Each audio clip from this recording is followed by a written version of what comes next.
Hello everyone, welcome back to my YouTube channel. আজি মই কোনো ট্ৰেভেল বা কুকিঙৰ ভিডিঅ' বনোৱা নাই।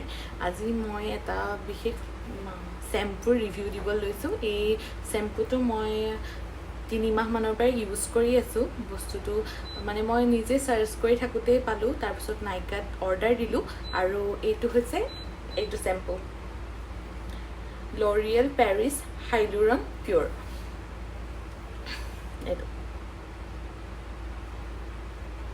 এতিয়া এইটো কেলে কিনিলোঁ সেইটো কওঁ। মোৰ মানে চুলিখিনি খুবেই অইলি হৈ থাকে আৰু ষ্ট্ৰেইট চুলিবিলাকৰ চাগে এনেকুৱা প্ৰব্লেম হয়েই যে চুলিখিনিৰ ৰুটটো অইলি হৈ যায় আৰু বাকী তলৰ চুলিখিনি সদায় মানে ফিৰফিৰীয়া হৈ থাকে, ওপৰৰ চুলিখিনি অইলি হৈ যায় আৰু এনেকুৱা লাগে যেন বহুত দিনে মানে শ্যাম্পু কৰা নাই, এমাহমান কিজানি শ্যাম্পু নকৰা চুলিৰ নিচিনা লেতেৰা নিচিনা লাগে।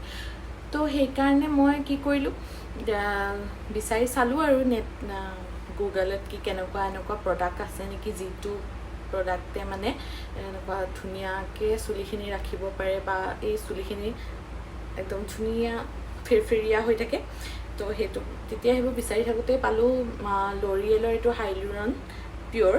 এইটো মই এতিয়া ইমানখিনিলৈকে ইউজ কৰিলোঁৱেই। এতিয়া কালি মই মূৰটো ধুইছিলোঁ, এতিয়াও এইখিনি হৈ আছে, ধুনীয়াই হৈ আছে। এতিয়া ৰুটলৈকে মানে অইল অহাই নাই, যিহেতু এতিয়া গৰম দিন হয়, ঘামিছোঁ, ঘমা হৈছে, কাম চাম কৰি থাকোঁতে ঘামাটো হয়েই। তথাপিও মানে মোৰ একো মানে ফিল হোৱা নাই যেন মই চুলিখিনি মানে অইলি এইখিনি ধোৱাৰ পাছত কেনেকুৱা হৈছিলে আৰু আজি কেনেকুৱা হৈ আছে সেইটোতো আপোনালোকে এনেকৈ দেখিছেই।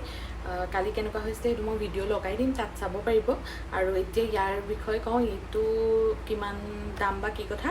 ইয়াৰ প্ৰাইচটো হৈছে 259। মানে এনেকৈ যদি আপোনালোকে ষ্ট'ৰৰ পৰা কিনিবলৈ যায় তেতিয়া 259, কিন্তু নাইকা বা তেনেকুৱা কোনো থিৰা বা যিকোনো এপত মানে বিউটি এপত কিনিবলৈ গ'লে এইটো অলপ মানে অফাৰতে পাব। আৰু এইটো সঁচাকৈ মানে অইলি ৰুটছটো আঁতৰাই দিয়ে আৰু ডিহাইড্ৰেট হৈ থাকে ন লেংথটো, এতিয়া মানে অলপ মানে এইটো এনেকুৱা স্প্লিট এণ্ড থকা নিচিনা এইবিলাকো নাইকিয়া কৰে।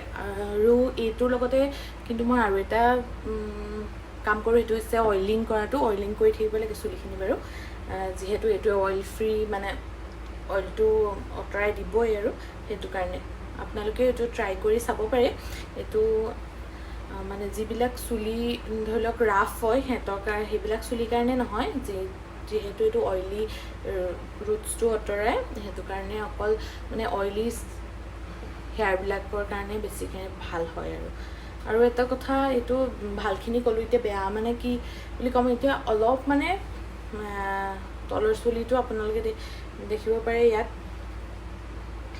মানে অলপ কোমল থকাটো মানে অলপ খৰখৰীয়া কৰে, কিন্তু ওপৰৰ চুলিখিনি সেইটোতো ঠিকে থাকে ধুনীয়াকৈ, আৰু ভলিউমটো আহি থাকে, যিহেতু অইলি হৈ মানে চিপচিপা হৈ নাযায়। সেইটো কাৰণে আপোনালোকৰ যদি মোৰ নিচিনা এনেকুৱা প্ৰব্লেম থাকে যে চুলিখিনি ওপৰডোখৰ অইলি হৈ যায় আৰু কিন্তু পাছৰখিনি ঠিকেই থাকে, তেনেহ'লে আপোনালোকে এইটো ব্যৱহাৰ কৰি চাব পাৰে।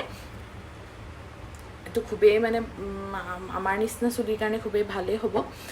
তাৰপিছত আপোনালোকে কিনিবলৈ হ'লে নাইকাৰ বা থিৰা তেনেকুৱা বিউটি এপৰ পৰাই কিনিব, নহ'লে মানে ফ্ৰড হোৱাৰো চান্স থাকে যদি বেলেগ কোনোবা এপৰ পৰা কিনা যায়।